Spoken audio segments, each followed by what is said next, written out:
যে নারী আজানের পর একটি দোয়া করবে ওই নারীর কপাল খুলে যাবে, আল্লাহ পাক রব্বুল আলামিন তার মনের আশাগুলো পূরণ করে নেবেন। মনে রাখবেন, আজানের সময়টা কিন্তু খুবই গুরুত্বপূর্ণ সময়। এই সময় কিন্তু আমরা অনেকেই দোয়া করি না, এই সময়টা হেলায় খেলায় নষ্ট করে দেই। আজান দেওয়ার সাথে সাথে আমরা আজানের জবাব দেওয়ার চেষ্টা করব, এবং আজান দেওয়ার সময় কিন্তু আল্লাহ পাক রব্বুল আলামিন বান্দার দোয়া কবুল করেন।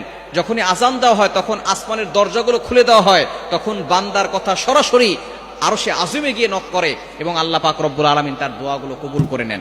অবশ্যই আমরা এই আজানের সময় দোয়া করব। নবীজি সাল্লাল্লাহু আলাইহি ওয়াসাল্লাম জানিয়ে দিয়েছেন, এবং আজানের সময় সতর্ক থাকাও দরকার। মা বোনদের এই আজানের সময় সতর্ক থাকতে হবে, কারণ এই সময় যখনই আজান দেওয়া হয় তখন শয়তান, আজানের শব্দ যতদূর পর্যন্ত যায় ততদূর পর্যন্ত শয়তান পালাতে থাকে।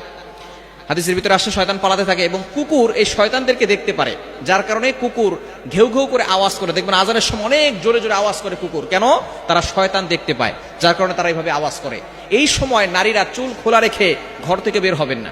আজানের সময় চুলটাকে ভালো করে আটকে রাখবেন এবং সব সময় পর্দা করার চেষ্টা করবেন, কারণ একটা চুল যদি পরপুরুষ দেখে 70টা সাপ হবে এবং আপনাকে কামড়াবে কিয়ামতের ময়দানে। এই জন্য চুল যাতে করে কেউ না দেখে সে বিষয়ে অবশ্যই খেয়াল রাখতে হবে।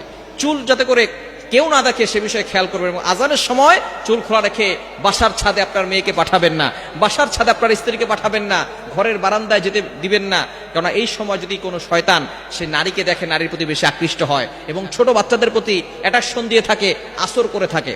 এই সময় চুল খোলা রেখে ঘর থেকে বের হবেন না, ঘরের বারান্দাও যাবেন না, মাথায় কাপড় দিয়ে রাখবেন। এবং অবশ্যই খেয়াল করবেন এই আজানের সময় আল্লাহ তাআলা দোয়া কবুল করেন। তিরমিজি শরীফের ভিতরে হাদিস এসেছে, আদ-দুআউ লা ইরাদ্দু বাইনাল আযানি ওয়াল ইকামা।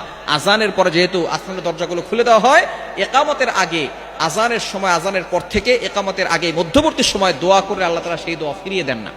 এজন্য এই সময় দোয়া পড়বেন। একটা দোয়া আছে, নবীজি সাল্লাল্লাহু আলাইহি ওয়াসাল্লাম জানিয়ে দিয়েছেন, দোয়াটি হচ্ছে বুখারী শরীফের হাদিস, অন্যান্য হাদিসের কিতাবের ভিতরে এসেছে, আল্লাহুম্মা রাব্বা হাযিহিদ দাওয়াতি তাম্মা ওয়াস সালাতিল কাইমা আতি মুহাম্মাদানিল ওয়াসিলাতা ওয়াল ফাদিলা ওয়াদ দারাজাতার রাফিআ ওয়া বা'আসহু মাকামান মাহমুদান আল্লাযী ওয়া'আদতা ইন্নাকা লা তুখলিফুল মিআদ।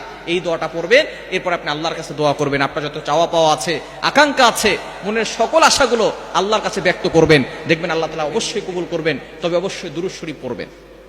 আপনি দোয়াটা করার আগে নবীজির প্রতি দুরূদ পাঠ করবেন। দুরূদের ভিতরে সবচেয়ে গুরুত্বপূর্ণ এবং ফজিলতপূর্ণ দুরূদ হচ্ছে দুরূদ ইব্রাহিম। আল্লাহুম্মা সাল্লি আলা মুহাম্মাদ ওয়া আলা আলি মুহাম্মাদ কামা সাল্লাইতা আলা ইব্রাহিম ওয়া আলা আলি ইব্রাহিম ইন্নাকা হামিদুম মাজিদ। আল্লাহুম্মা বারিক আলা মুহাম্মাদ ওয়া আলা আলি মুহাম্মাদ কামা বারাকতা আলা ইব্রাহিম ওয়া আলা আলি ইব্রাহিম ইন্নাকা হামিদুম মাজিদ। কারণ দোয়া কবুলের আগে অবশ্যই দুরূদ শরীফ পড়লে সেই দোয়াটা তাড়াতাড়ি কবুল হয়ে যায়। এজন্য অবশ্যই আমরা আজানের সময় আল্লাহর কাছে দোয়া করব, সেই দোয়া কখনো ফিরানো হবে না। আল্লাহ তাআলা সকল আশাগুলো পূরণ করে দিবেন।